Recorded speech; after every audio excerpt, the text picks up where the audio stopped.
relate to him in a lot of ways, like stuff that he puts up. Like he'll post like just stuff, and I'm like, I get you. Yeah. So that's why I'm like all giddy, because I'm like, oh my gosh. Uh-oh. Yes. And you know. I know, and he's coming over here in a little bit, so you can. So we got to wrap this up. Let's get it going. You can give him a hug. Oh my God. And it's so funny. The part that he wants me, like we were talking about, like, let's go and get an RV and like go camping and let's go. I mean, we were talking about all kinds of shit. Like what? People don't talk about shit like this. What? This makes no fucking sense to me. Wow. So he kind of bamboozled me, and you know how hard it is for me to get bamboozled. So your little dog, I love him, but he is driving me nuts right now. Come here, buddy. Okay, he's okay. No, he just wanted to be on my lap, so it's all good. But yeah, this is podcasting, folks. Yeah, this is podcasting. It is. Well, and like I texted my mom, and I actually sent the screenshots to this guy that I had said to my mom, because I'm like, I brought it up, and so I'm just being completely transparent. And I'm like, interestingly enough, bad boys are bad, and I've been attracted, majority of it. I feel like I'm gonna burp, so if I do. You're welcome. There it is. That's not getting taken out. No, please don't. New sweetheart, if you are listening, I apologize for how rude I am. No, so the bad boys they're bad, and it's interesting because I'm totally done with that. I don't want to have anything to do with it. And this guy's just like, I don't even know. I'm bamboozled. I mean, what can I say? Talk about heart palpitations.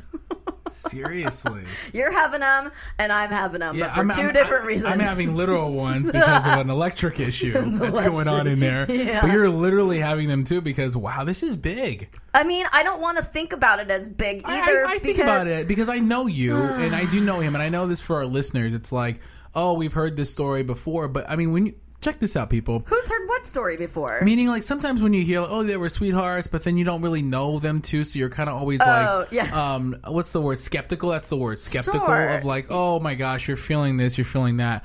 But one, like, when you know two people, like, actually not, like, know them, but, like, because obviously I know you, but I obviously don't know completely him. Right. But when you are affiliated with him, and I know you pretty well. Sure. And when you see two good people come together and actually, like, the gentlemanness and the ladiness of both of yours come together, and you're just like, I don't know, it's really cool just to see that kind of like romantic friendship develop. He's kind of just like the sweetest person I've ever met.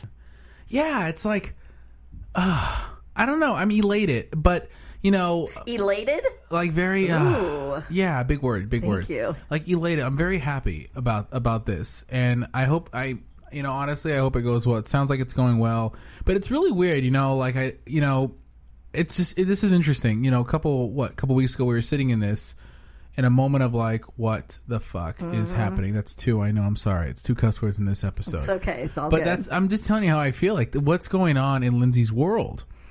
It's been a challenge. Yeah. And it's weird how 2 weeks later, like your life can change in an instant. Like one person changes everything. No, it's really like 4 weeks later, but nonetheless. Okay, sorry, 4 weeks later. But you know what I mean. But even still, I would, if for some reason this conversation between this gentleman and myself came up maybe 2 weeks ago, I don't even think I was ready. There's just been this really crazy shit that's happened over the month of July and the end of June, month of July here, and because I've had to just like go, okay, you have to change some stuff, Lynn. Like one of them is, you cannot focus so much on pain. So I've made decisions to, you know how I always write my pain numbers down on my mirror in my bathroom, right? And I track all that. I've erased it because I'm done with tracking my pain numbers because it's always in my face. I unsubscribed from all of my chronic pain groups on Facebook because every single fucking day of my life, my whole feed is Trump and pain. So I unsubscribed from everything Trump and I unsubscribed from everything chronic pain. I deleted my sister-in-law from social media. My ex-husband's been gone too. I got rid of so much junk over the past couple days, including Tinder and all of it, because I'm like, that's not what I want. I don't want to have this blown up in my face all the time. I don't need to see my ex-husband with my sister-in-law on social media. I don't want that. I have no desire to know what they're up to whatsoever. I mean, I wish them well and I want them healthy and happy, but that's it. So this bamboozled me, but I like I said, I just don't think that I was ready to be bamboozled by somebody, and I guess maybe I might be now. It feels like it. It feels good. We're already planned out. Okay, so we'll see each other today, and then we're going to see each other Thursday. Can we do Friday night as well? I'm going to be busy on Saturday, and then we'll do something. I mean, and this is really interesting because you're a schedule person. I know I am, and it's awesome to hear that you're making plans. You're scheduling this person in, and so is he. Yeah, because we both are homebodies. Mine's because of pain. He's because he's a writer and, single and whatever. We both just don't have social lives, right? And so the two of us both are kind of bamboozled by it, but we're also being respectful of he's like, I need to go write 3 chapters. And I was like, I will not text you. I won't do anything. Balls in your court. When you're done, do your thing. Because I don't want to be a huge disruptor in his life from a negative perspective. I want the disruption to be positive, right? Where he's disrupted my life here in an extremely positive way in such a short span of time, and I just want to see where this is going to go. And so that's why I really, even though pain was number one, it was kind of a close second for me not wanting to go over and meet that cute couple. They're wonderful people, and I hope that I don't lose them because of this, just from a friendship perspective. But this is one that I don't want to explore. Or from a listener perspective. Or from a listener perspective. They actually like them They too. do like us too, yeah. Well, I think that they'll like hearing the honesty behind this as well, and would not be anything but happy for me. So I'm not worried about that in any way, shape, or form. And if they aren't, then you know what? Then they weren't going to be the right people to go do anything with in the first place. It was not a buy one get one free after all. Dollar Tree. Oh yeah. Oh, thanks, Dollar Tree. That's right. We forgot to mention they're our next new sponsor. Oh gosh. Well, here's the only caveat. His last name is the same name as my married name. No.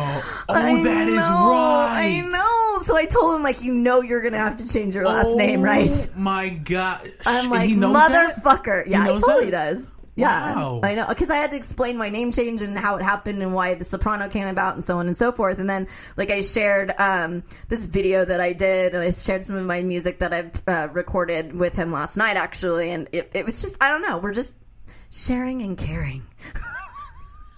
And now he calls me and says, I don't want to talk to you ever again because that was really lame. But anyways, so. Look at you. Bad boys, what you gonna do?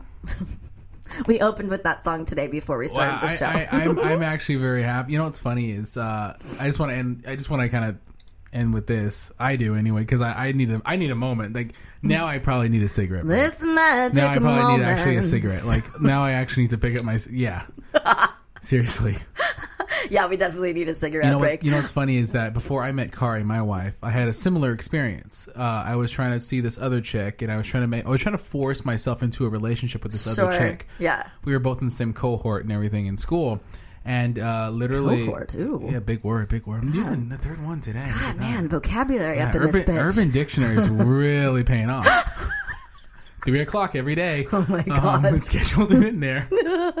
And I try to force myself, not in that way, but into this relationship of trying to make this person like me and all this. And she just saw nothing else. It was completely friendly, and I was like, but we're spending we have this and that.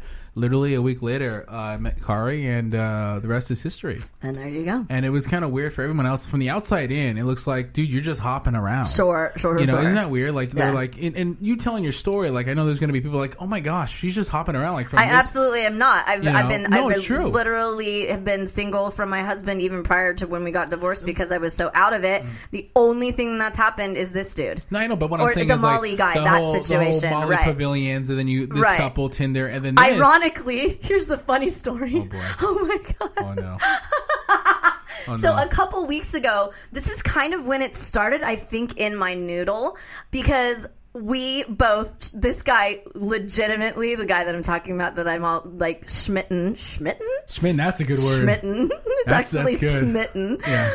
But, I mean, we're going to call it Schmitten right now. He shops at pavilions.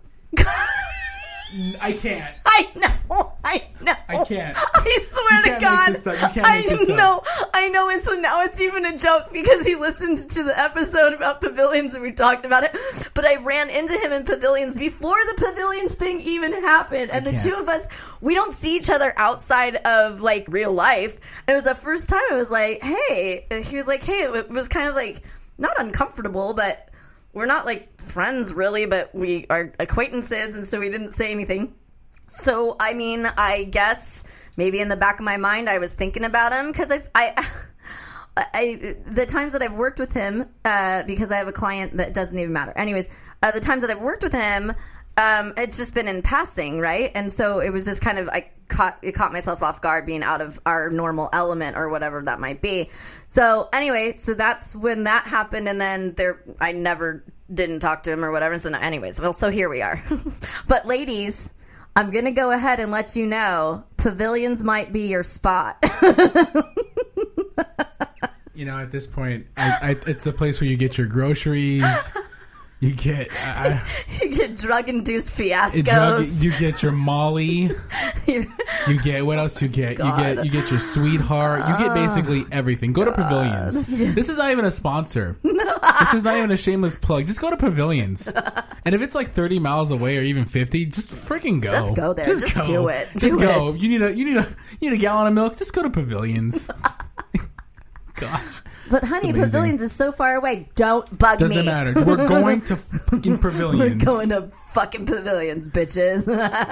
So I don't know, man. He's coming over here in a little bit, and I don't, because you know him. I don't know if you're going to run into him, if you guys are going to miss each other or whatever. But you know, it is what it is. We should wrap this thing up then. Yep, it's time. Yeah, we want to hear from you guys. Yeah, we do. All of your outrageous stories about sex, about just what's going on in your life. Maybe you have a sweetheart story that you met at, I don't know, Pavilions, or you met at your local drugstore that wasn't Molly. I don't know. I mean, you never know. But again, we want to hear from you. You can send us anything. The more, the merrier. Please do. Please, no dick pics. Oh, and please send me any electronic coupons to Pavilions as well. Don't become that couple where you're like the only couple in line. Like, hold on, I got a coupon for a deodorant. Hold on. Don't become my grandmother, please. Love you, grandma, though. Love you. Love you. You can reach us to dipshits at talk to us at almostbearpodcast.com. Yeah, and please don't forget to rate, subscribe, review us, and follow us and share us on all your social media. We're on Facebook, Twitter, Instagram, YouTube, all that good stuff. That's right. And I am Lyndsay Soprano. And I am John Ramirez. And this has been You're Almost... Hold on. Before... I know. Okay. So, if you still don't know what the word Gucci means, I'm going to let you know what it is real quick. Oh, no. When someone says, I'm feeling Gucci, meaning you're feeling hyped. You're feeling like you're the shit. I'm giving a definition You're here. feeling like Kanye West. Yes. And if you want it in a sentence... Man, that chick ain't got shit on me. I'm feeling Gucci. Watch out, y'all. I'm Gucci. Okay, anyway. Get the point. Gucci. Okay. I know that was bugging you guys in the beginning. God, what does Gucci means? Anyway. Gooch. I'm John Ramirez. And I'm Lyndsay Soprano. And this has been You're Almost Bear Podcast. Gucci!